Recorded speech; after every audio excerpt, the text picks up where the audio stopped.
অপরাধমূলক কর্মকাণ্ডের সাথে সম্পৃক্ত হন তাহলে দল থেকে আগে রিজাইন করবেন, তারপরে গিয়ে করবেন। দল কিন্তু আপনার কোনো দায়িত্ব নেবে না।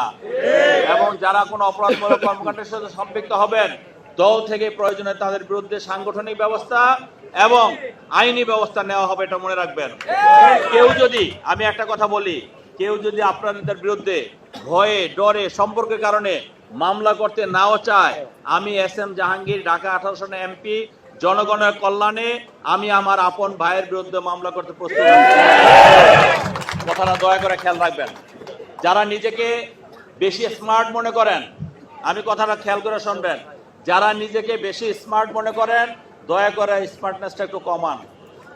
স্মার্টনেসটা একটু কমান, দলের দিকে তাকায়। দলের এক চুল ক্ষতি হবে, দল কিন্তু কোনোভাবে আপনার দায়িত্ব নিবে না, সে যাই হয়। এই রাসেল ভাই অনেক কষ্ট করে এই জায়গায় এসেছে।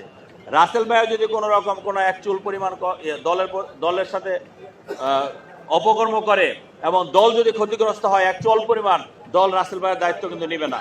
কাজেই আমি আপনাদেরকে স্পষ্ট করে বলতে চাই, রাজনীতি পরিবর্তন হয়েছে। আপনারা যদি পরিবর্তিত রাজনীতি করতে পারেন, আপনারা মানুষের কাছে সম্মান পাবেন। আর যদি করতে না পারেন, অসম্মানিত হবেন, রাজনীতি থেকে বিতাড়িত হবেন, জেলখানায় পড়ে থাকবেন। এই কথাগুলো খেয়াল রাখবেন। আমরা অবশ্যই, আমরা যেহেতু পেট আছে, আমাদের ব্যবসা বাণিজ্য করতে হবে।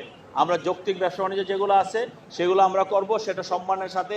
আমি আপনাদেরকে সর্বাধিক সহযোগিতা করব, সব জায়গায় সহযোগিতা করব যেগুলো যৌক্তিক এবং যেগুলো বৈধ, কিন্তু কোনো অবৈধ জায়গায় আমরা যাবো না ইনশাআল্লাহ।